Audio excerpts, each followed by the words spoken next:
Alright viewers, welcome back to the DCS World video in the Phantom. Today we are learning how to use the targeting pod in conjunction with laser guided bombs in the WSO's seat. Now, there is controls to do this from the pilot seat, however I will not be covering those because I believe Heatblur said they'll be removing those controls once Jester has pave spike functionality.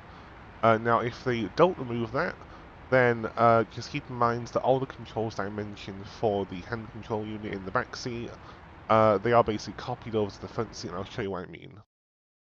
So if you look to controls, and I go to F4 WSO, then we go to the, let me just get the thing up. There we go. Yeah, okay, so you can see here the hand control challenge button, that's what you need, that's one of the controls you need for the targeting pod. Oh yeah, you have the antenna hand control switch. So the antenna hand control is what you need for to use targeting pod. That's also use the radar. I'll be covering in a different video. So you have the antenna hand control slew. That's what it's called. If we go to the F4E pilots seat and scroll down, we see WSO temporary, and you see here the pilot has all of the WSO controls copied into their cockpit. Again, this is only temporary. Because the Phantom did not launch with, and as of the current date, which is the 16th of October 2025, the Phantom still does not have Jester functionality for the targeting pod. So that is why the pilot can use WSO controls in the front seat. This makes it very easy to teach because all you need to do the targeting plan defense. If you want to do that, I'm not going to teach that, but if you want to do that, just copy all the controls that I say in this video to the front seat, and hey presto, you've got it sorted. So let's unpause, get into active pause. So, first things first, we need to put in the targeting pod. You do this by first coming to this button here, and pressing it once to select ASQ153. That is the targeting pod video feed. If it's in weapon, it'll display video feed for Mavericks or Walleyes if you have them. If you leave it in weapon and do this next step, it'll be blank, so we need to set it to TV mode. See, it's blank. If I set it to T-pod, it has video feed. So, you have two controls here for the contrast and brightness of the pod. You need to adjust these as you see fit to get the best video for the pod. My rule of thumb is as you increase contrast or decrease brightness, that works for me. But of course that might not work for you and your monitor or your system perhaps, so just do whatever you think is best. Now, we have a laser code on our GBU24s of 1567 today, so we set that here on the front right console just of the INS that I discussed in a previous video in the Phantom's WSO seat.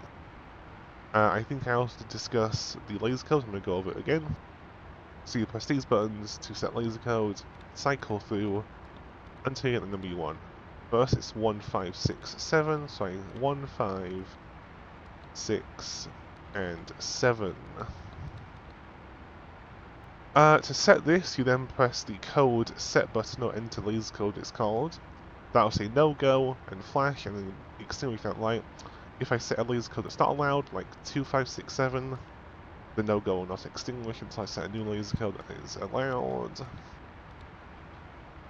Press it again, and no go extinguishes.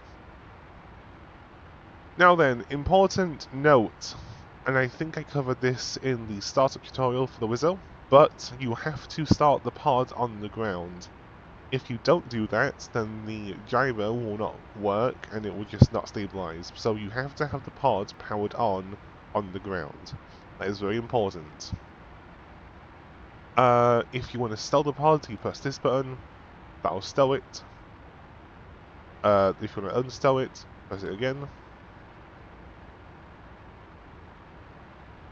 And it'll take a second, but yeah, there goes it's unstowed. If you want to use the laser, you have to press this button. You see, if I press it, it goes out. Laser on. It will say laser ready, and the green light's on.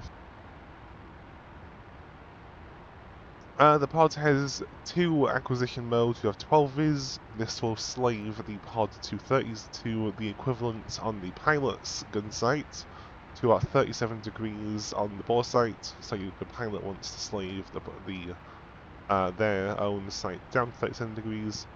That's what 12 viz does. If we set 9 viz, that will then slew the pod off to 9 o'clock. That's why it's called 9 viz. So the pod is looking somewhere out there. It's not exactly 9 o'clock because obviously there's a bit of difference. My 9 o'clock is not the pod's 9 o'clock. I think the application for this is if you are orbiting a target, that makes it easier. Or if you're like trying to like fly, I guess, like perpendicular to a target in roll in, that 9 viz can be useful. But I just find 12 viz to be better because the pilot can actually like slew the pod on target for you to control. Which gets into the target acquisition. So this pod, obviously the video is awful. Let's just leave it around a bit. I'll get into how to do this in a second, but let's just turn it around. You see the video feed isn't particularly great. So what is normal to do is that the pilot will place the pods onto target for you, then you do then you like slew it around to find adjustments and to keep it on target. Now, because in this video I don't have a pilot, I'm flying the plane by myself, so I am going to have to place the pod on target myself.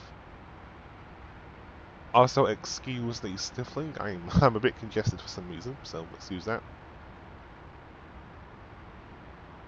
So, I will unpause the video, or unpause the sim, because I believe that is everything. Oh, no, actually, no, yeah, controls, one more thing. So, in order to slew the pod, you press, let me look it up. So to slew the pod, you press the first stage of your antenna hand control half action. That will allow you to slew the pod. That'll turn the laser on. You see here. I can now slew the pod around with the half action. Full action. I'm not entirely. I don't remember what full action is, honestly.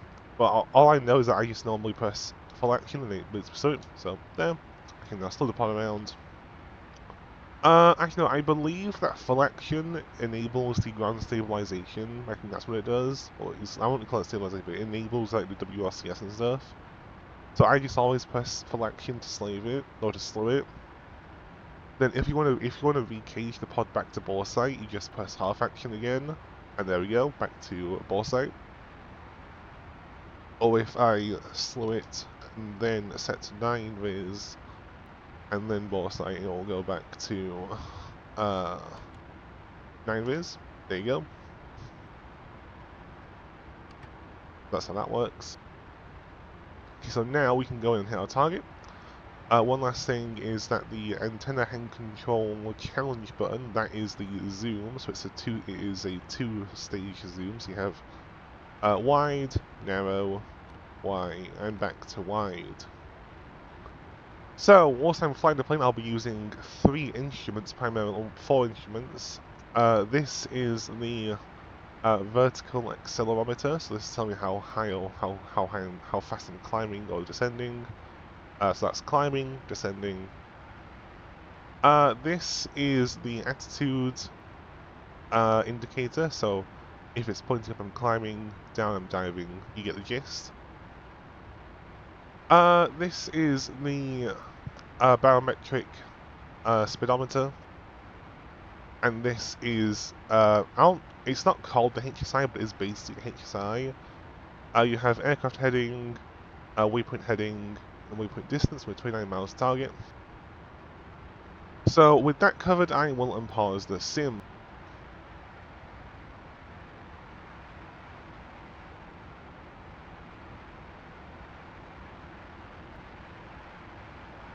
Now, of course, normally you would have a pilot doing this all for you. Actually, I ended up buying that. Oh, no.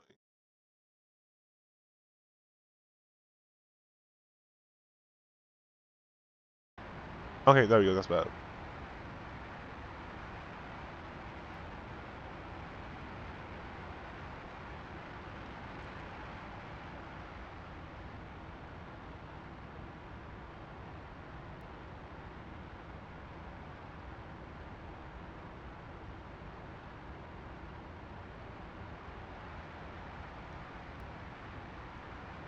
make sure you trim the jet out, that's very important for the Phantom.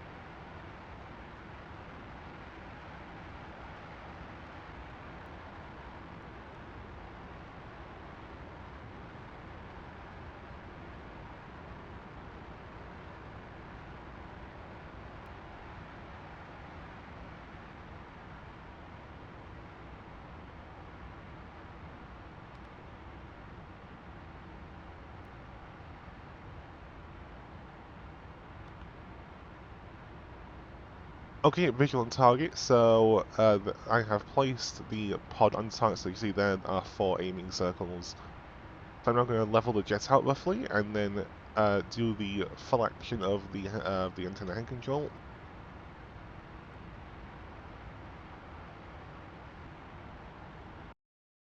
I missed the pause sim here. This light is meant to be blinking. You obviously have paused it, so it's not blinking. Like, okay, then okay, that's better. So now you got a blinking light. That is the laser ranging indicator, and then here we have the bomb drop cue. So if this is blinking, it means the laser. Sorry, the laser is firing, but you're not getting a valid laser range. So that's expected to be outside the laser range. When we get within, I think it's 70,000 feet or whatever, whatever the range is for this, I don't know, it's not important. When we get in range, this will turn to a solid line, and will slowly fall towards the time to go line here.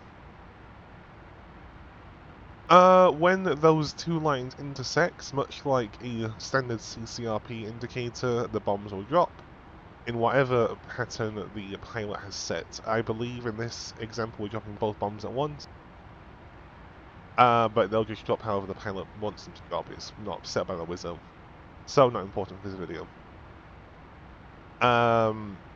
So when we do get laser ranging, whoever the pilot or WSO will hold their bomb release button on their flight stick.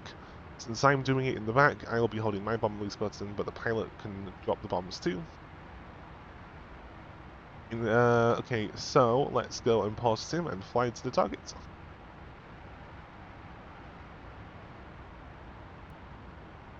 Now you can see just how unstable the pod is with you know, just with just standard like flying and stuff. It is a very bad pod. Well, I mean, it's not bad. It's obviously old. It's an old pod.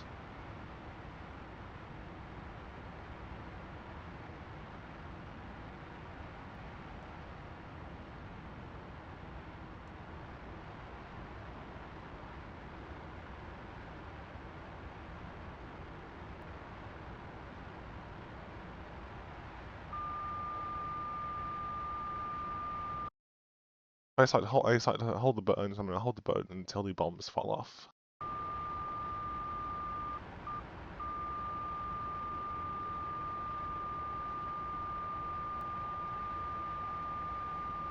Okay, it's gone solid. That's good. The bombs will come off shortly.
Okay, bombs will I'm going to pause it there and let's. So I don't know if the bombs are tracking. Let's see if they are tracking. Okay, they look like they are.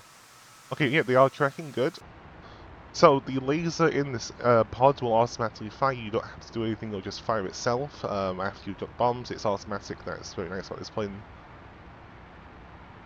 So obviously because it's paused, this is a lot easier. That you would be having to like wrestle with the pod to keep it on target, but because I'm just paused it, this is a lot easier. And impact in a second. There we go, target destroyed. Great. So some things to note. When you start holding the bomb release button, the pilot will get steering cues on the HSI. I think it's the ADI, and also on their own, like bomb on their own site. So the pilot has to follow those cues in order to get to the optimum release point. Of course, even with shoddy flying, like what I just showed, that was truly awful flying. Because I'm trying to do three things at once. The bombs can still come off, and they probably will. So you don't need to be super precise, because obviously the bombs will correct themselves with the laser. So just give them enough altitude to do that. And I believe that is it for today's video, viewers. Don't forget to like, share, and subscribe, and have a wonderful rest of your day, a wonderful rest of your week, and I'll see you in the next one. Don't forget to subscribe to my Patreon, TikTok, and YouTube. Shark31 signing off.